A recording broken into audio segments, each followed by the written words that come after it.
네, 안녕하세요. 영화계 114화. 저희가 오늘 다루는 영화는 로건입니다. 네. 선정은 제가 했고요. 네. 선정한 이유는 최근 개봉한 영화 중에 음. 재밌다는 이야기가 계속해서 들려오고 음. 심지어 아카데미 작품상 후보로도 올려야 된다는 기사를 접했습니다. 네. 히어로 영화를 작품상 후보에 잘 안 올리잖아. 그치. 그래서 어느 정도기에 내 눈으로 확인하고 싶어서 관람한 다음에 이야기를 꼭 해야겠다라고 생각해서 이렇게 다루게 됐습니다. 네. 연출은 제임스 맨골드, 각본엔 마이클 그린, 음악은 클리프 마티네즈, 촬영은 존 메디슨입니다. 수상 정보를 말씀드리자면 67회 베를린 국제영화제에 경쟁 부분 후보로 올랐고 앞으로도 많은 영화제에 초청받을 것 같습니다. 네. 평가는 로튼토마토에서는 92%의 신선도, 관객은 94%의 점수를 주었네요. 메타크리틱에서는 77점의 스코어를 주었고 유저 점수는 10점 만점에 9.0입니다. 현재 흥행은 9,700만 달러, 1,000억 원 정도 네. 제작비가 들었고 네. 수익이 4억 4천만 달러 정도입니다. 네. 우리나라 돈으로 5천억 정도. 네. 근데 아직도 진행 중이라는 거죠. 네.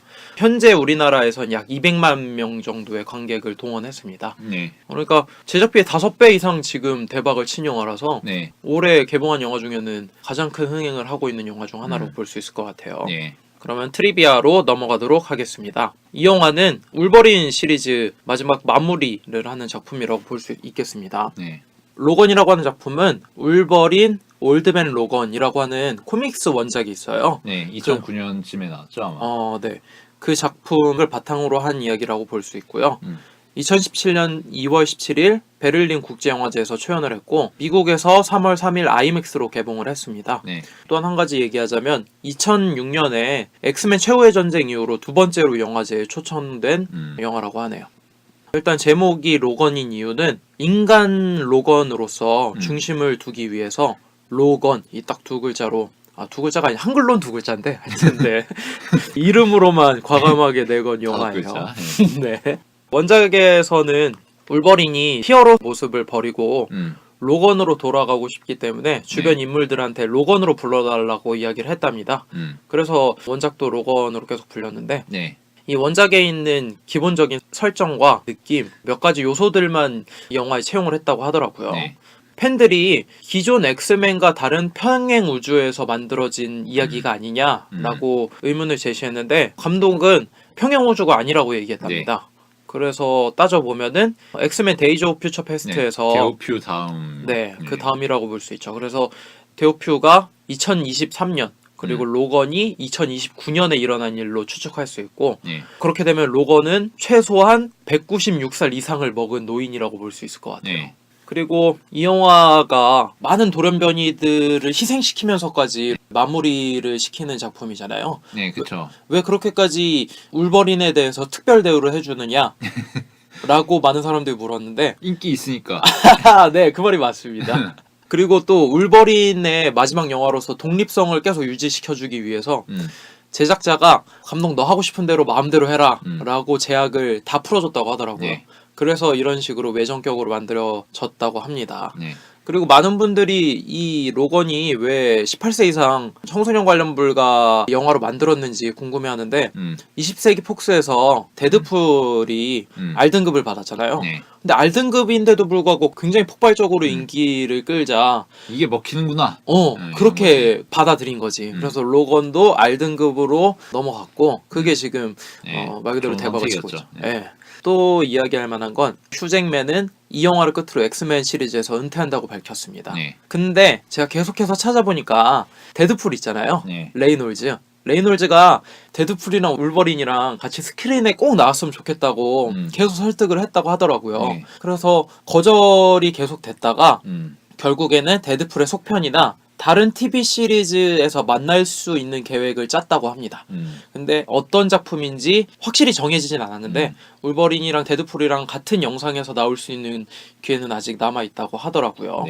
그리고 중요한 이야기 중에 하나는 감독이 이 영화를 만들 때 참고한 작품이 있는데 꽤나 명작들이에요. 셰인, 11인의 카우보이, 페이퍼문, 건틀릿, 리틀 미스 선샤인, 더 레슬러. 그리고 용서받지 못한 자도 꼽았어요. 아 그렇군요. 그리고 이 영화는 감독이 삭제한 장면이 있습니다.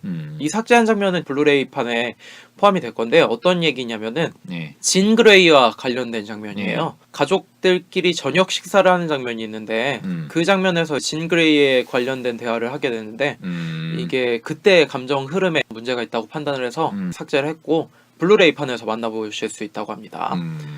그리고 로건이 몰고 다니는 리무진 있잖아요. 네. 그게 크라이슬러 300이라고 하는 모델을 본따서 제작을 했는데 네. 디자인을 맡은 닉 퓨라고 하는 사람이 굉장히 고민을 많이 했다고 그러더라고요. 네. 배경 자체가 미래다 보니까 굉장히 디자인하기 어려웠다고 하고 총 3대 리무진을 준비를 해서 2대는 디자인이 완성된 차였고 1대는 스턴트를 위한 차량으로 만들었다고 하더라고요. 네. 아마 제작비가 여기서 굉장히 많이 쓰였을 거라고 생각을 합니다. 쓸데없이 쓰였는데. 네, 이 정도로 트리비아를 얘기하면 될 것 같습니다. 네. 그러면은 스텝 및 배우 소개로 넘어가도록 하겠습니다. 감독은 제임스 맨골드입니다.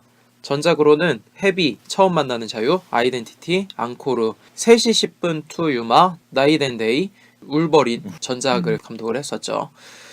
헤비라고 하는 작품을 통해서 선댄스 영화제에서 감독상, 특별심사위원상을 받았습니다. 네. 그리고 앙코르라고 하는 작품을 통해서 골든글로브 작품상, 뮤지컬 코미디 부분에서 골든글로브 작품상을 받았어요. 네. 감독의 배경을 이야기를 하자면은 뉴욕 출생이고 대학에서는 영화 관련 전공을 했습니다. 그러다가 1985년에 디즈니에서 작가, 감독으로 계약을 맺었다고 하더라고요. 그 이후로 주로 텔레비전 관련 프로그램을 계속해서 일을 하다가 1995년 헤비를 통해서 미국 독립영화계와 평단에 굉장한 주목을 받았습니다. 그 이후에 2003년 존 쿠삭 주연의 아이덴티티라고 하는 영화를 통해서 세계적으로 흥행을 시키면서 이름을 알리게 되었고 그 이후로 2005년 앙코르라고 하는 작품을 통해서 골든글로브와 아카데미에서 리즈 위더스푼에게 여우주연상을 안기는 작품을 만들게 됐죠. 그 이후에 더 울버린의 감독이 됐는데 작품 자체는 굉장히 흥행을 했어요. 근데 평가는 정말 최악일 정도로.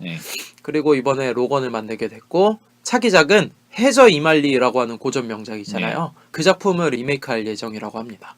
배경을 어느 정도 얘기했는데 저는 이 감독의 영화는 더 울버린을 본 적이 있었고 굉장히 실망했고 아이덴티티를 보면서 신기했어요. 그때가 중학생이었나 고등학생이었나 그랬는데 끄트머리 가서는 좀 실망스러웠는데 나이트 샤밀란이 생각날 정도로 이게 뭐지? 어떻게 되는 거지? 이게 무슨 일이 일어난 거야? 영화를 빠져들게 만드는 그런 힘이 좀 있더라고요. 그리고 이번 로건에는 서부극에 대한 오마주라든지 기조가 어느 정도 담겨 있는데 3시 10분 투유마? 이 작품이 어느 정도 그런 뉘앙스를 내풍겼다고 하더라고요. 그러니까 애초에 서부극에 대해서는 많은 동경을 갖고 있었던 감독인 것 같더라고요. 그리고 처음 만나는 자유를 빼놓을 수가 없지. 이것 때문에 안젤리나 졸리가 뜨기 시작했으니까. 이 영화에서 위노나 라이더와 안젤리나 졸리를 투탑으로 세우면서 둘에게 비중을 굉장히 줬거든요. 그러면서 안젤리나 졸리가 명성을 얻기 시작했죠. 뭐 다음 작품이 워낙 고전 명작인 작품을 리메이크하다 보니까 좀 더 지켜볼 여지가 있는 것 같습니다. 다음엔 각본인데요. 각본이 찾아보니까 3명으로 등재되어 있더라고요. 마이클 그린, 스콧 프랭크, 그리고 감독도 각본에 어느 정도 관여를 했는지 제임스 맨골드도 각본에 참여로 되어 있습니다. 일단 마이클 그린에 대해서 설명을 드려야 될 것 같은데요. 섹스 앤 더 시티, 히어로즈, 그린 랜턴, 로건, 그리고 앞으로 나올 에일리언 커버넌트, 그리고 블레이드 러너 2049의 각본입니다. 그 외에도 배트맨 리버스 앤 매드맨, 그리고 슈퍼맨, 배트맨, 크립토나이트라고 하는 작품, 그리고 슈퍼맨, 배트맨 최고의 세계 등의 만화를 만들었다고 하더라고요. 찾아보니까. 앞으로 차기작 에일리언 커버넌트랑 블레이드 러너에도 참여하는 거 보면은 굉장히 지금 뜨고 있는 분인가 봐요. 다음에 또 참여한 각본가는 스콧 프랭크입니다. 이분의 전작은 환생, 표적, 마이너리티 리포트, 더 울버린, 툼스톤 등에 관여를 했습니다. 이분은 표적이라고 하는 영화를 통해서 미국 작가 조합 전미 비평가 각본상을 탄 경력이 있어요. 그 정도. 다음은 음악 감독입니다. 음악 감독은 이게 제가 찾아보니까 네이버에 잘못 등재되어 있더라고요. 그러니까 원래 클리프 마티네즈라고 하는 음악 감독을 섭외하려고 했다가 바뀌었죠. 마르코 벨트라미. 네이버에서 좀 정정 좀 해줬으면 좋겠습니다. 마르코 벨트라미의 전작은 스크림 시리즈, 그리고 모리와 함께한 화요일, 레지던트 이블, 블레이드 2, 터미네이터 2, 아이로봇, 헬보이, 트리플엑스2, 허트로커, 더 싱, 원바디스, 월드어제트, 더 울버린, 설국열차, 판타스틱4, 갓 오브 이집트, 그리고 최근에 나온 배너에 참여를 했네요. 네. 이분이 브라운 대학교 그리고 예일 음악 대학원 출신인데 음악 감독으로 굉장히 유명한 제리 골드 스미스의 사사를 받았습니다. 제리 골드 스미스는 뮬란, 오멘, 네. 에일리언, 혹성 탈출, 빠삐용 등등을 작곡한 위대한 작곡가 중 한 명이죠. 저희가 이미 소개한 바 있어요. 네. 근데 이분은 독특한 게 음악을 그냥 단순하게 클래식 악기만 쓰는 게 아니라 굉장히 많이 섞으면서 선율도 공포영화스러운 음악을 잘 만들어낸다고 하더라고요. 그러다 보니까 스크림 시리즈 다 이분이 감독을 하셨고 네. 터미네이터 3, 아이로봇 그런 블록버스터에다가 독특한 음악 느낌을 줄 수 있는, 근데 국내에선 별로 안 좋아한다고 하더라고요. 외국에서는 많이 선호하는데 네, 그 정도로 볼 수 있을 것 같습니다. 그리고 촬영 감독에는 존 메디슨입니다. 이분의 전작은 글래디에이터, 한니발, 킹덤 오브 헤븐, 어거스트 러쉬, 오페라 유령, 로빈 후드, 엑스맨 퍼스트 클래스 등에 참여를 했습니다. 네. 이분은 영국 출신이에요. 카메라 조수로 원래 일을 했다가 네. 80년대에서 90년대 뮤직비디오를 촬영하다가 TV 광고에 일이 들어와서 촬영을 했는데 그때부터 토니 스콧에 관심을 받게 됐고 에너미 오브 스테이트의 시네마 포토그래퍼로 참여를 하게 됩니다. 네. 그 이후로 리들리 스콧 눈에 들어와서 글래디에이터의 촬영을 맡게 되었고 그 이후에는 승승장구해서 오페라의 유령 등 여러 가지 좋은 작품을 찍게 됐다고 하더라고요. 네. 알고 보면은 이 영화가 굉장히 알짜배기 스텝들을 많이 가져간 것 같다는 생각이 들어서 네. 각본에도 3명이나 투입된 거 보면은 굉장히 이야기에 힘을 주려고 노력했다는 게 보이고 네. 네, 그런 것들을 좀 중점적으로 보면 될 것 같아요. 네. 그러면 배우 소개로 넘어가도록 하겠습니다. 로건 역할의 휴 잭맨, 전작으로는 엑스맨 시리즈, 그리고 반 헬싱 시리즈, 해피피트에서 성우로 활약했고 네. 프레스티지, 레미제라블, 프리즈너스, 그리고 최근엔 독수리 에디에 나왔습니다. 최근에 피부암을 앓고 있다고 하더라고. 진짜? 오. 3년 정도 앓았다고. 힐링 패터가 다 됐나 보네. 아니 장난이고요. 네. 치유되셨으면 좋겠습니다. 그러니까 정확히는 그리고 내가 듣기로는 한국 홍보대사로 굉장히 유명하다고 알고 있는데 잘 완치되셨으면 좋겠습니다. 네. 마블 시리즈에는 아이언맨이 있다면 엑스맨은 울버린이죠. 네. 엑스맨의 감독 브라이언 싱어가 원래는 무조건 러셀 크로우를 1순위로 꼽아야겠다. 맞아. 근데 러셀 크로우가 글래디에이터를 찍어야 되기 때문에 불참하게 된 거야. 그래서 러셀 크로우랑 휴 잭맨이랑 굉장히 친하다고 하더라고. 그래서 추천을 했대. 추천을 해서 오디션을 봤는데 생각보다 탐탁치가 않은 거야.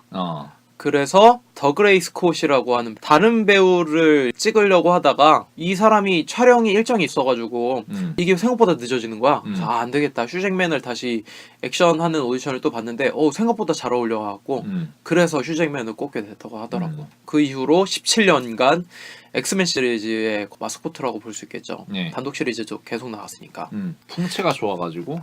그쵸. 그래서 휴 잭맨의 이미지가 워낙 울버린으로 가려질 수 있잖아요. 17년 동안이나 활약을 했으니까. 그런데도 불구하고 레미제라블 그리고 프리즈너스 같은 작품을 통해서 울버린의 이미지는 많이 벗어난 배우라고 이야기할 수 있을 것 같아요.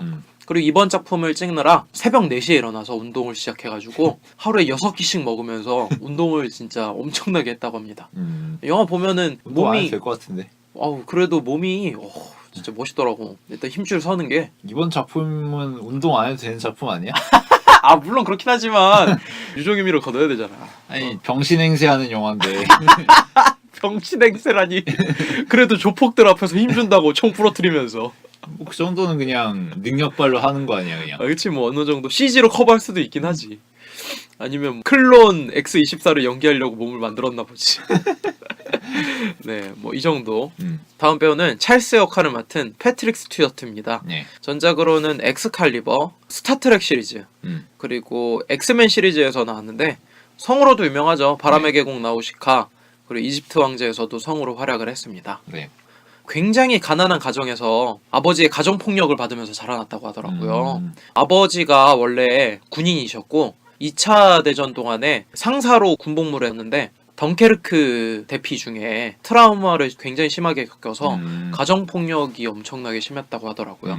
그래서 스튜어트가 15살에 학교를 그만두고 지역 극장에서 연기를 했다고 합니다. 네. 그 이후로는 권투 선수 훈련도 받은 적도 있고 여러 가지를 했나 봐요. 그러다가 결국에는 셰익스피어 연극단에서 연극인으로 활동을 했다고 합니다. 네. 그래가지고 그때부터는 연극에서 훨씬 유명하고 연기를 잘하는 걸로 알려져 있었는데 그 이후에 스타트rek에 캐스팅이 되면서 많은 사람들이 스타트rek의 주인공으로 알고 있죠. 근데 좀 안타까운 게 18살 때부터 원형 탈모가 왔다고 그러더라고요. 그래가지고 배우 연기를 하는데 제약이 굉장히 심했다고 합니다. 18살부터 탈모가 왔으니. 그래가지고 이 사람이 생각할 때 나는 앞으로 여자랑 사귀는 게 불가능할 것 같다. 정말 열심히 살아야겠구나 라고 생각하면서 연기를 정말 열심히 했다고 합니다. 야, 이 사람이 18살 때면은 조봉암 사형당할 때야. 조봉암? 언제야 그러면? 아직 4.19 터지기도 전부터 이미 탈모가 왔어. 이 사람은.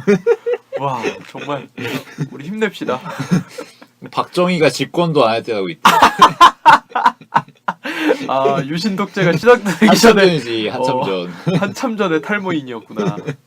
뭐 하여튼 탈모가 그래도 좀 장점으로 작용을 한 배우라고 볼 수 있겠지. 스타트rek에서도 18살 진짜 심하다. 너무 불쌍하지 않냐? 원형 탈모가? 그것도 영국 배우면 잘생긴 역할을 해야 되는데 28살도 아니고. 뭐 굉장히 고민이 많았고 좀 찾아보니까 이분이 가정폭력 피해를 입은 사람이라서 그런지 엠네스티 국제단체에서 가정폭력에 관한 짧은 영상을 만들었다고 그러더라고. 거기서 자기 자신과 어머니에게 끼친 가정폭력에 대한 이야기를 했고 또 가정폭력을 당하는 아이들한테 장학금을 주면서 선행을 펼친다고 하더라고. 그리고 또 유명한 게 자기 자신을 사회주의자라고 밝히는 사람이라고 하더라고. 또 페미니스트라고도 밝혔고 어려서 그런 영향 때문인지 사회를 바라보는 시각이 남다르다라고 많이 알려져 있더라고. 국내 오면 핫할 것 같아 지금. 탈모, 페미니스트, 사회주의자 굉장히 핫할 것 같아. 요즘 세대셨으면 매드맥스 나와서 워보이 하셨을 텐데. 그럴 수 있겠네. 널 기억할게. 탈모를 기억할게. 죄송합니다. 이거 탈모 비 아니에요. 장난입니다. 네. 다음 배우는 로라 역할의 다프네 킨. 네. 전작들로는 TV 시리즈 난민들에 출연을 했고 영화는 이번이 처음입니다. 많이 안 알려져 있는 아역인데다가 첫 영화이기 때문에 정보가 많이 없었는데 아버지가 영국 배우 윌킨이라고 하시는 분이더라고요. 또 어머니는 스페인 분이에요. 여배우이자 연출 그리고 작가의 역할을 했던 마리아 페르난데 아체라고 하는 분의 딸이라고 볼 수 있을 거예요. 그러니까 혼혈이죠. 네. 말 그대로. 그래서 언어 자체도 영어랑 스페인어 둘 다 가능하다고 하더라고요. 네. 시민권은 영국을 갖고 있고 네. 그리고 아버지랑 함께 2014년에 난민들이라고 하는 TV 드라마에서 연기를 한 경험이 있다고 합니다.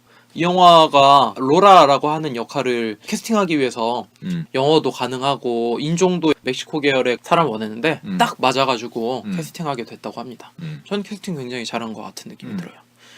이 정도로 1부를 이야기하도록 하고 2부에서 영화 로건에 대한 자세한 이야기를 나누도록 하겠습니다. 네.